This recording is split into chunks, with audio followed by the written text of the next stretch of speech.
I walked along the endless hallway up the stairs that connected to a narrow corridor. The building's floor plan is maze-like. This is not just any building, it is the whole town, growing in 3 dimensions. It confused me for a few weeks, trying to go anywhere. Given time, I got used to it. By memory, by landmarks, or by signs that usually pointed to where they were supposed to. Before I could finish my train of thought, I stood in front of a door.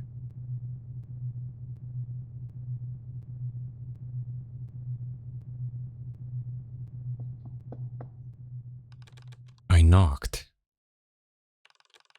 "It's unlocked," said a flat voice from inside.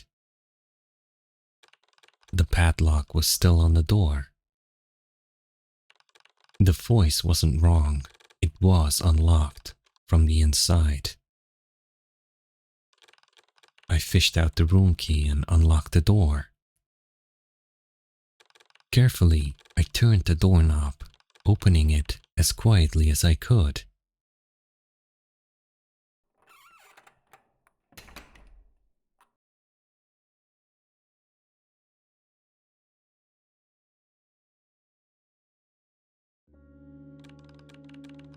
The smell of old books filled the room.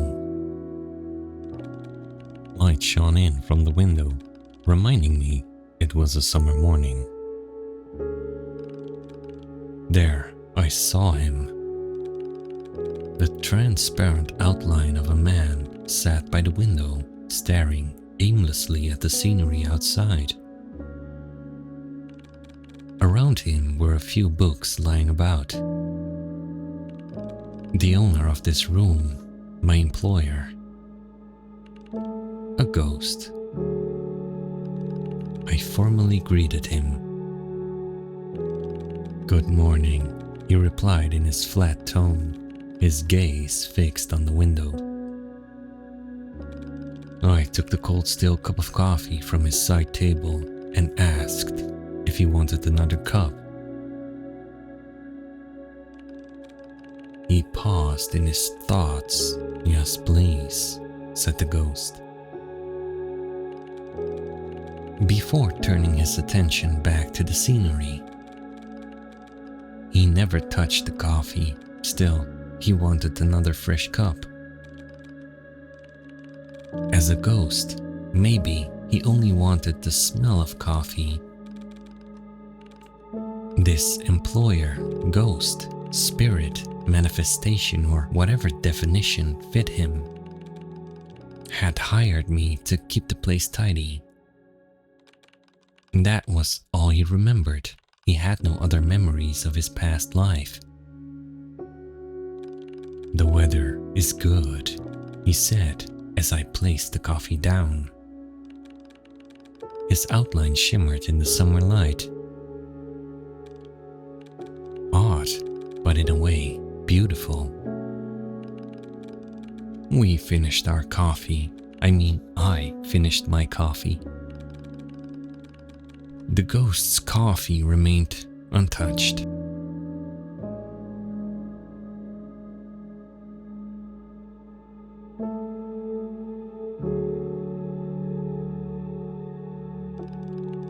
Then my work started.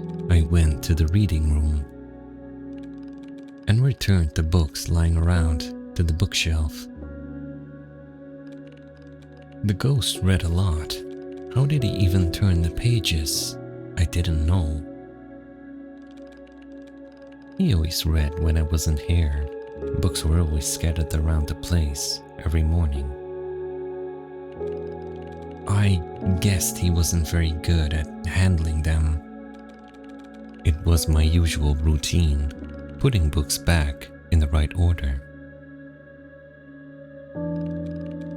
There wasn't much to do, as housekeeping for a ghost went. He lived as if he wasn't even here.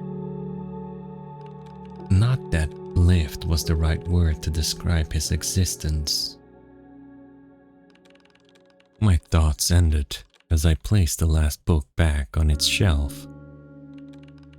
No title on it, just a white flower on a dark green cover.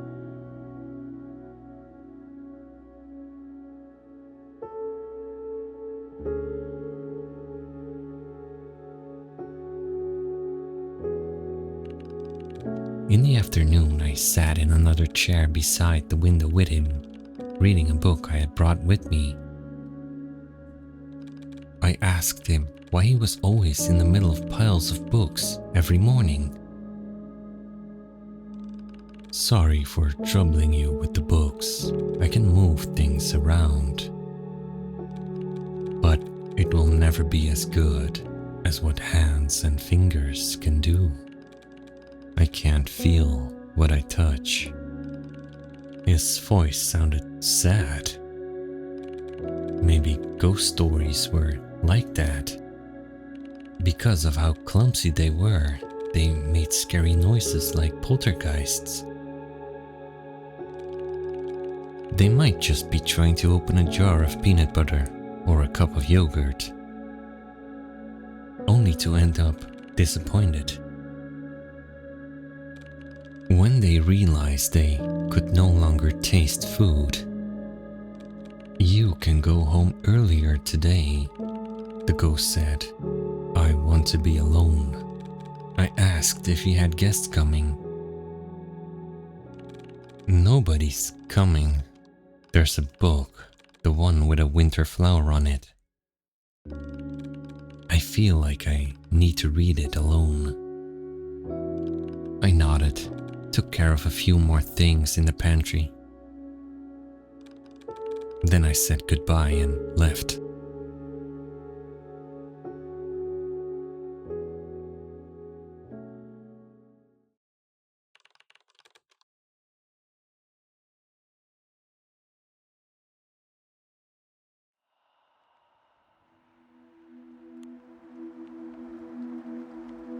The ghost seemed weaker today. He didn't read or ask for coffee, just sat there staring at the rain. I was worried. It looked like he could fade away into thin air. After my work was done, I sat with him.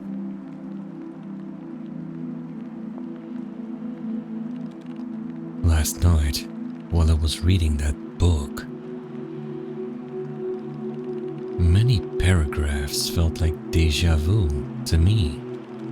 I thought I might have read this book before, but I never did. Déjà vu. The feeling of having lived through the present situation in the past. An illusion of memory associated with temporal lobe epilepsy, they said.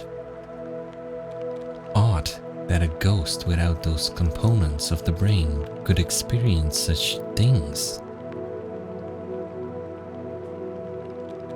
How's the ending? I asked.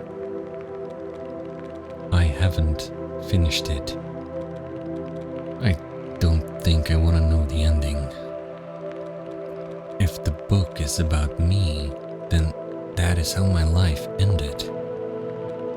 The ghost told me. He had no memories of his past life, except one thing. Her. I still remember her. She's the reason I stayed here. Somehow, I know she will be here. One day, she will open that door and say, "Sorry I'm late." Maybe, just maybe. He laughed, sadness caught in his throat. He didn't remember how long he had waited for her in this room. 10 years? 20 years? A lifetime? or more. Even though she might be dead by now, I have all the time in the world to wait until she is reborn. Reincarnation? Strange for one who works for a ghost like me. I don't believe in reincarnation. There are too many questions about it. How does the soul economy work? Will we run out of souls someday? What about animals? Do we get reborn as dogs or cats too? That wouldn't be so bad. I always envied my cat's life. What if she was reborn as a boy? I teased. That wouldn't be a problem. He chuckled softly. But why here, of all places?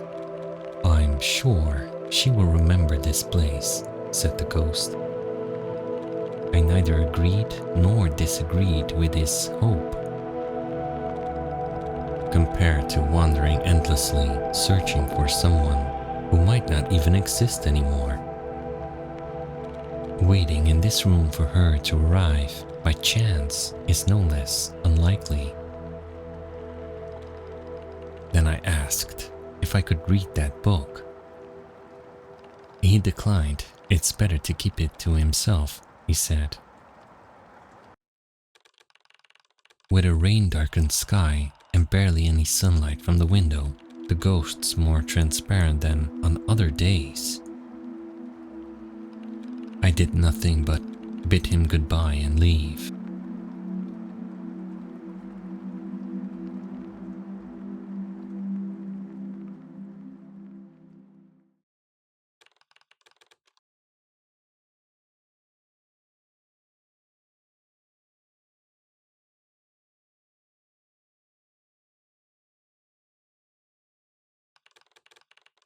I brought some nice tea and cookies from a famous bakery today. He was sitting in the same spot near the window. His transparent body blended with the white sky outside. It was beautiful, yet sad. The ghost said I didn't need to do the housework today. I went to the pantry and made tea for the both of us,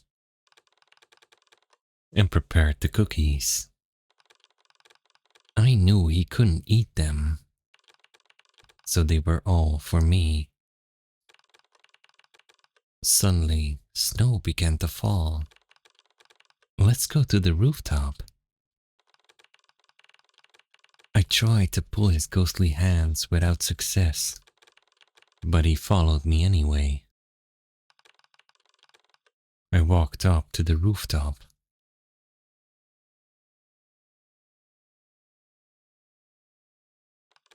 It was all white and so bright that I squinted at the light and snowy vista. The ghost already there, waiting for me. I wasn't surprised by his ghostly tricks anymore. We stood together. My breath puffed thick steam with every exhale. Curious, I blew my breath towards his face. It passed right through him. We laughed. The snow fell gently. It was the first time I had seen him outside his room. Snowflakes passed through him. His gaze, unlike in the room, was no longer fixed outside the window. His eyes met mine. Suddenly, a light breeze drifted between us. I felt it.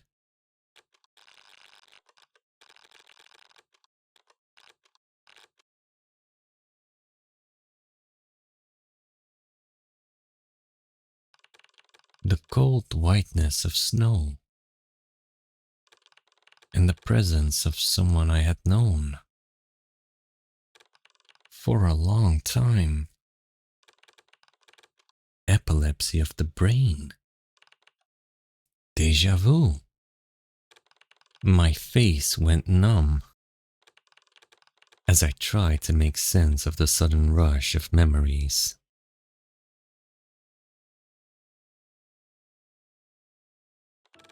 The ghost reached out and touched my face. For a second, I thought I felt warmth from his hand. It was impossible. He was a ghost, and I was still living. I wanted to feel him, but I felt nothing. I found you at last. I tried to reach him, my voice shaking.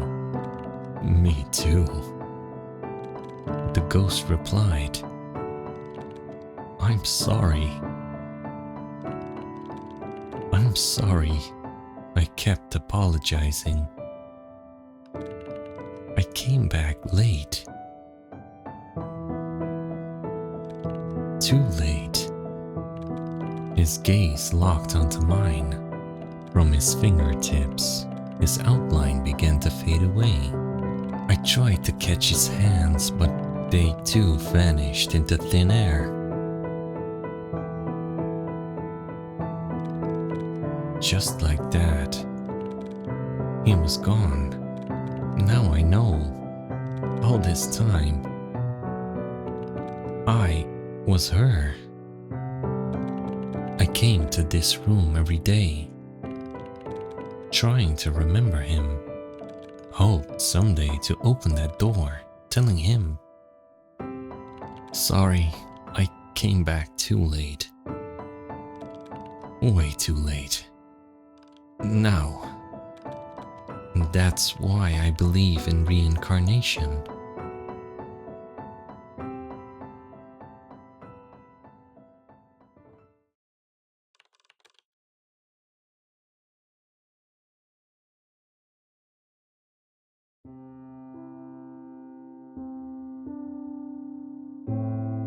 The faint smell of old books was still here.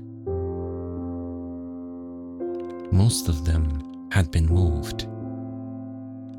That made this place more hollow than before. In that corner, his empty chair. A book with a winter flower on its cover lay on the table. I sat down in the chair that used to be his, and the pages began to turn. He was right. It's really hard to turn a page without fingers.